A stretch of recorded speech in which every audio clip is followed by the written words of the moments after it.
Leo imekuwa siku ya furaha na tabasamu kwa mzazi wa Davis. Ni Davis ama ni David? Davis. Davis, yes. Leo imekuwa siku ya furaha na tabasamu kwa mzazi wa Davis ambaye alikuwa ameitwa Butler High School na alikuwa amelemewa, na nimekutana na yeye hapa. Imekuwa siku ya admission whereby mzazi amefurahi kabisa. Habari ya mama? Nzuri. Unaitwa nani? Majina naitwa Irene Mchuka. Irene Mchuka. Mbona umefurahi sana leo? Mtoto wangu ameingia shule. Maana haikuwa aingie, lakini Mungu amefanya ameingia. Kupitia kwa mheshimiwa John Achola, mtoto wangu ameingia Butler Boys. Ameadmitiwa grade 10. Yes. Alikuwa amepata point ngapi? 67 points. 67 points.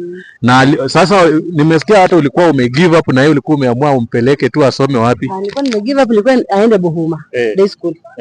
Lakini kupitia kwa mheshimiwa yani nimefurahi, nimefurahi. Kiwango yenye siwezi sema. Maana kupitia kwake mtoto wangu amepata scholarship. Na namshukuru sana sana sana, Mungu ambariki. Mzazi wa Davis amefurahi sana, anasema mtoto wake alisoma Madola akapata points 67 na alikuwa ameitwa Butler High School, ikawa ame lose hope kwa sababu hakuwa na pesa ya kumpeleka shule. Alikuwa ameamua kumpeleka Buhuma, lakini akapata mdhamini ambaye ni mheshimiwa John Achola, akaingilia kati na amemsaidia. Hope mmesikia wenyewe. Hayo ni maneno ya mzazi wa Davis, bali sio maneno yangu.